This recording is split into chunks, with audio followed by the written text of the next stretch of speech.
ಕಾಂಗ್ರೆಸ್ನಲ್ಲಿ ನಿಲ್ತಾ ಇಲ್ಲ ಮುಸ್ಲಿಂ ವರ್ಸಸ್ ಮುಸ್ಲಿಂ ಸಂಘರ್ಷ. ಮುಸ್ಲಿಂ ನಾಯಕರ ಕ್ರಮದ ವಿರುದ್ಧ ಕಾಂಗ್ರೆಸ್ನಲ್ಲಿ ಪರ ವಿರೋಧ. ಕಾಂಗ್ರೆಸ್ ಮುಸ್ಲಿಂ ನಾಯಕರಲ್ಲೇ ಎರಡೆರಡು ಬಣ ಸೃಷ್ಟಿಯಾಯ್ತ. ಹೈಕಮಾಂಡ್ ಶಿಸ್ತು ಕ್ರಮವನ್ನ ಒಂದು ಬಣ ಸಮರ್ಥಿಸಿಕೊಳ್ತಾ ಇದೆ. ಮುಸ್ಲಿಂ ನಾಯಕರ ವಿರುದ್ಧ ಕ್ರಮಕ್ಕೆ ಒಂದು ಬಣದಿಂದ ವಿರೋಧ ವ್ಯಕ್ತವಾಗ್ತಾ ಇದೆ. ಈ ಮಧ್ಯೆ ಹೈಕಮಾಂಡ್ಗೆ ಮುಸ್ಲಿಂ ಸಂಘಟನೆಗಳಿಂದ ಪತ್ರ ಬರೆಯಲಾಗಿದೆ. ಮುಸ್ಲಿಂ ಬಂಡಾಯದಿಂದ ಗೊಂದಲದ ಗೂಡಾಗಿದೆ ಕಾಂಗ್ರೆಸ್. ಕಾಂಗ್ರೆಸ್ ಹೈಕಮಾಂಡ್ಗೆ ಟೆನ್ಷನ್ ತಂದಿಟ್ಟಿದೆ ಮುಸ್ಲಿಂ ನಾಯಕರ ಈ ಬಡಿದಾಟ. ಮುಸ್ಲಿಂ ನಾಯಕರ ವಿರುದ್ಧ ಶಿಸ್ತು ಕ್ರಮ ಸರಿಯೋ ತಪ್ಪೋ ಅನ್ನೋ ಚರ್ಚೆ ಆಗ್ತಾ ಇದೆ. ಕಾಂಗ್ರೆಸ್ ಪಾಳ್ಯದಲ್ಲಿ ಮುಸ್ಲಿಂ ವರ್ಸಸ್ ಮುಸ್ಲಿಂ ಸಂಘರ್ಷ. ಹೈಕಮಾಂಡ್ ಶಿಸ್ತು ಕ್ರಮವನ್ನ ಒಂದು ಬಣ ಸಮರ್ಥಿಸಿಕೊಳ್ತಾ ಇದ್ರೆ ಮತ್ತೊಂದು ಬಣ ವಿರೋಧಿಸ್ತಾ ಇದೆ.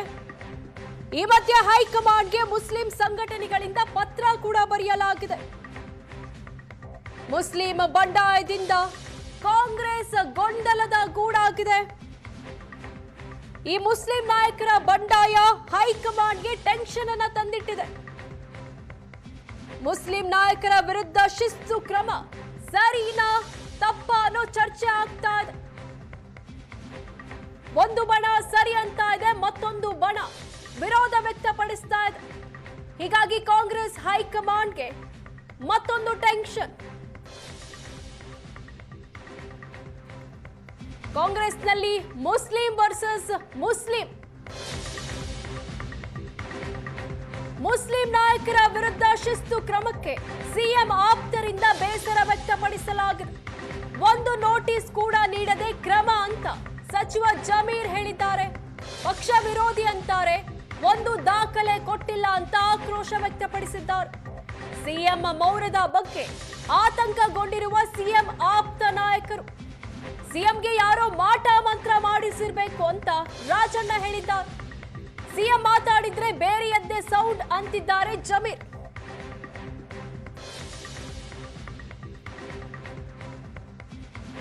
ಜಬ್ಬಾರ್ಗಿಂತ ಹೆಚ್ಚಾಗಿ ನಮ್ಮ ನಸೀರ್ ಅಹಮದ್ ಸಾಹೇಬರು ಭಾಳ ಮೋಸ್ಟ್ ಸೀನಿಯರ್ ಅವರು.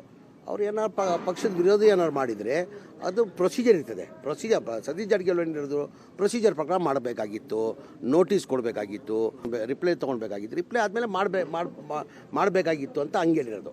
ನಾವು ಅವ್ರೇನೋ ಪಕ್ಷದ ವಿರೋಧಿ ಕೆಲಸ ಮಾಡಿದರೆ ತೆಗ್ದಿದ್ದು ತಪ್ಪಂತ ಹೇಳೋಕ್ಕಾಗಲ್ಲ. ನಾವು ಈಗ ಪಕ್ಷ ಏನಾರ ಇದ್ದರೆ ಏನಾರ ಯೋಚನೆ ಮಾಡೇ ತೀರ್ಮಾನ ಮಾಡಿ. ಅಂದರೆ ನಮ್ದು ಏನಂದರೆ ಆಯಿತು ಒಂದು ನೋಟಿಸ್ ಸರ್ವ್ ಮಾಡಿ ಅವ್ರು ರಿಪ್ಲೈ ತೊಗೊಂಡು ಆಮೇಲೆ ಮಾಡಬೇಕಂತ ಎಲ್ಲರದ್ದು ಅಭಿಪ್ರಾಯ. ಅದು ಬರೀ ಸತೀಶ್ ಅವ್ರದ್ದಲ್ಲ, ಎಲ್ಲರದು ಅದೇ ಅಭಿಪ್ರಾಯ. ಈಗ ಇಲ್ಲ, ನಾನು ಹೇಳೋದು ಒಂದು ಪ್ರೊಸೀಜರ್ ಪ್ರಕಾರ ಮಾಡಬೇಕಾಗಿತ್ತು. ಕೊಡೋಕೆ ಹೇಳಿ ಕೊಡ್ಬೇಕು. ಈಗ ಮಾತಾಡೋದಿಲ್ಲ, ಕೊಡ್ಬೇಕು ತಾನೆ, ದಾಖಲೆ ಕೊಡ್ಬೇಕು. ಯಾರು ಮಾಡಿದ್ದಾರೆ ಯಾರು ಮಾಡಿದ್ದಾರೆ ಅಂತ ಕೊಡ್ಬೇಕು ತಾನೆ. ಅದು ಈಗ ಹೇಳಿದ್ದಾರೆ ಕೊಡ್ಬೇಕು ತಾನೆ, ಯಾರಂತ ಹೇಳ್ಬೇಕು ತಾನೆ. ಈಗ ನನಗೆ ಹೇಳಿದ್ರೆ ನಾನು ಹೇಳಿ ಉತ್ತರ ಕೊಡ್ಬೋದು, ಅದಕ್ಕೆ ನೀವಂದರೆ ನಿಮ್ಗೆ ಉತ್ತರ ಕೊಡ್ಬೋದು. ಏನಿಲ್ಲ, ಗೋಡೆ ಮೇಲೆ ದೀಪ ಇಟ್ಟು ಹೇಳ್ಬಿಟ್ರೆ ಹೇಳ್ಬೇಕು ತಾನೆ, ಯಾರಂತ ಹೇಳ್ಬೇಕು ತಾನೆ. ಇಲ್ಲ ಸಿದ್ದರಾಮಯ್ಯ ಟಗರ್ ಮುಂಚೆ ಹೆಂಗಿದ್ರು ಈಗಲೂ ಹಂಗೆ ಇದ್ದಾರೆ. ಅವ್ರು ಟಗರೇ ಮಾತಾಡ್ತಾರೆ, ಅಗತ್ಯ ಇದ್ರೆ ಮಾತಾಡ್ತಾರೆ, ಸುಮ್ಮನೆ ಮಾತಾಡ್ತಾರ. ಎಲ್ಲರೂ ಆಪ್ತರು, ಎಲ್ಲ ಕಾಂಗ್ರೆಸ್ ಪಕ್ಷದಲ್ಲಿ ಯಾರು ಇದ್ದಾರೆ ಎಲ್ಲರೂ ಮುಖ್ಯಮಂತ್ರಿಗೆ ಆಪ್ತಾರೆ. ನಮ್ಮ ಮುಖ್ಯಮಂತ್ರಿ ಅವರು ಸೈಲೆಂಟ್ ಇವಾಗ ಇರ್ಬೋದು, ಈಗ ಸೈಲೆಂಟ್ ಆಗಿರ್ಬೋದು. ಅಂದರೆ ಅವರು ಮಾತಾಡಿದ್ರೆ ಅದು ಬೇರೆ ಥರ ಸೌಂಡ್ ಆಗ್ತದೆ. ಈಗ ಏನು ಅಗತ್ಯ ಇಲ್ಲ ಮಾತಾಡೋದು, ಮಾತಾಡ್ತಾರೆ.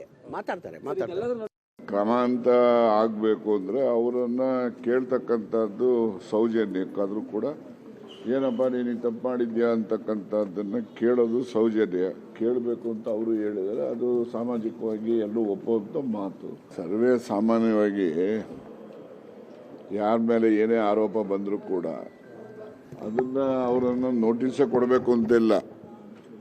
ಫೋನಲ್ಲಾಗಲಿ ಇನ್ನೊಂದಾಗಲಿ ಮತ್ತೊಂದು ಸೌಜನ್ಯಕ್ಕಾದರೂ ಅವ್ರ ಹತ್ರ ಮಾಹಿತಿ ಪಡಿಬೇಕು. ಮುಸ್ಲಿಂ ಸಮುದಾಯ ಕಾಂಗ್ರೆಸ್ ಪಕ್ಷದ ಪರವಾಗಿ ಸಂಪೂರ್ಣವಾಗಿ ಬೆಂಬಲ ಕೊಟ್ಟಿದೆ ಅಂತಕ್ಕಂಥದ್ದು ನಿರ್ವಿವಾದ. ಜಮೀರ್ ಅವ್ರ ಮೇಲೆ ಇನ್ನೊಬ್ಬರ ಮೇಲೆ ಮತ್ತೊಬ್ಬರ ಮೇಲೆ ಏನಾದರೂ ಕ್ರಮಗಳು ಅದು ಇದು ಅಂತಕ್ಕಂಥದ್ದು ಪ್ರಸ್ತಾಪಗಳು ಬಂದಾಗ ಆಗಂದಾಕ್ಷಣಕ್ಕೆ ಪೂರ್ಣ ಮುಸ್ಲಿಂ ಸಮುದಾಯನೇ ಕಾಂಗ್ರೆಸ್ ವಿರುದ್ಧ ಅಂತಾಗಲಿ ಅಥವಾ ಅವ್ರ ಮೇಲೆ ಕಾಂಗ್ರೆಸ್ಸಿಗೆ ಕೋಪ ಇದೆ ಅಂತ ಭಾವನೆ ಆಗಲಿ ಆ ಸಮುದಾಯದಲ್ಲೂ ಕೂಡ ಬರಬಾರ್ದು. ಇವತ್ತು ಕೂಡ ಕಾಂಗ್ರೆಸ್ನಿಂದ ಮುಸ್ಲಿಮರಿಗೂ ಸಹಾಯ ಆಗಿದೆ, ಮುಸ್ಲಿಮರಿಂದ ಕಾಂಗ್ರೆಸ್ ಪಕ್ಷಕ್ಕೂ ಕೂಡ ಸಹಾಯ ಆಗಿದೆ. ನಾನು ಒಂದೊಂದ್ಸರಿ ಸಿಎಂ ಇಷ್ಟೊಂದು ಅಸಹಾಯಕರ ಆಗ್ತಾ ಇದಾರಲ್ಲ ಅಂತಕ್ಕಂಥದ್ದು ನೋಡಿದಾಗ ಯಾರಾದ್ರೂ ಮಾಟ ಮಂತ್ರ ಮಾಡಿಸ್ಬಿಟ್ಟವ್ರೇನೋ ಅವ್ರ ಮೇಲೆ ಸ್ವಲ್ಪ ವಿಚಾರ ಮಾಡ್ತಾ ಇದ್ದೀನಿ. ಅದನ್ನ ವಿಚಾರ ಮಾಡ್ತಾ ಇದ್ದೀನಿ ಅಂದ್ರೆ ಅದನ್ನ ನಾನು ಇನ್ವೆಸ್ಟಿಗೇಟಿಂಗ್ ಇಟ್ ಅಂತ. ಯಾವಾಗ್ಲಾದ್ರೂ ಕೂಡ ಮನುಷ್ಯನ ಮೇಲೆ ಏನಾದ್ರೂ ಪರಿಣಾಮ ಆಗ್ಬೇಕು ಅಂದ್ರೆ ಅವ್ರು ಆಸ್ತಿಕರೇ ಆಗಿರ್ಬೇಕು ಅಂತಲ್ಲ, ಅಥವಾ ನಾಸ್ತಿಕರಾಗಿರ್ಬೇಕು ಅಂತಾನೂ ಅಲ್ಲ. ಆದ್ರೆ ಮಾಡಿರ್ಬೋದೇನೋ ಯಾರಾದ್ರೂ ಅಂತ ಹೇಳಿ ಆಗಿದೆಯೋ ಆಗಿಲ್ವೋ ಅದನ್ನ ಇನ್ವೆಸ್ಟಿಗೇಟ್ ಮಾಡ್ತಾ ಇದ್ದೀನಿ. ಮಾಟ ಮಂತ್ರ ಅವರು ನಂಬಲ್ಲ, ನಾನು ನಂಬಲ್ಲಪ್ಪ. ನಡೀರಿ, CM ಅವ್ರಿಗೆ ಯಾರು ಏನು ಗಟ್ಟಿಯಾಗಿ ನಿಲ್ಲಿ ಅಂತ ಹೇಳಿಸ್ಕೊಳ್ಳೋ ಅಂತ ಅಸಹಾಯಕತೆ ಅವ್ರಿಗೆ ಬಂದಿಲ್ಲ. ಮಾಟ ಮಂತ್ರ ಏನೋ ಮಾಡಿಸ್ಬಿಟ್ಟಿದಾರೇನೋ ಅನ್ನೋ ಜನ ಮಾತಾಡ್ತಾರಲ್ಲ, ಮುಖ್ಯಮಂತ್ರಿಗಳೇ ಅಂತಲ್ಲ, ಪ್ರತಿಯೊಬ್ಬ ಕಾಂಗ್ರೆಸ್ನಲ್ಲಿ ಇರ್ತಕ್ಕಂಥ ಹಿರಿಯ ಕಿರಿಯ ಎಲ್ಲ ಮುಖಂಡರುಗಳು ಕೂಡ ಎಲ್ಲ ಸಮುದಾಯಗಳ ವಿಶ್ವಾಸ ಗಳಿಸಬೇಕು ಅಂತಕ್ಕಂಥ ಪ್ರಯತ್ನ ಮಾಡೇ ಮಾಡ್ತೀವಿ. ಅದರಲ್ಲಿ ಅಲ್ಪಸಂಖ್ಯಾತರು ಕೂಡ ಮೇ ತಿಂಗಳಲ್ಲಿ ರಾಜಕೀಯ ಬೆಳವಣಿಗೆಗಳು ಕೂಡ ಆಗ್ತವೆ. ಮತ್ತೆ ಸಿದ್ದರಾಮಯ್ಯನವರು ಕೂಡ ಏನು ಅಸಹಾಯಕರಂತ ಹೇಳ್ತಕ್ಕಂಥದ್ದು ಸರಿಯಾದ್ದೇನಲ್ಲ. ಅವರು ಸಹಾಯಕರನ್ನೇ, ಎಲ್ಲ ಶಕ್ತಿ ಇದೆ ಅವರಿಗೆ. ಮುಂದಿನ ದಿನಗಳಲ್ಲಿ ಎಲ್ಲವೂ ಸರಿ ಹೋಗ್ತದೆ.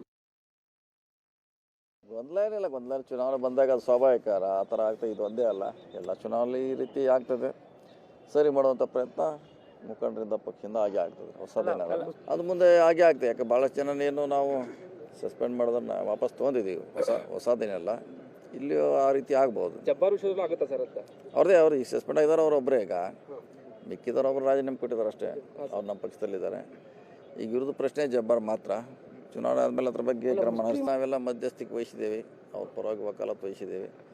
ಸೊ ಕಾದು ನೋಡೋಣ. ಅದಕ್ಕೂ ಈಗ ಹೇಳೋದು ಭಾಳ ಮುಂಚಿತವಾಗಿ ಆಗುತ್ತೆ.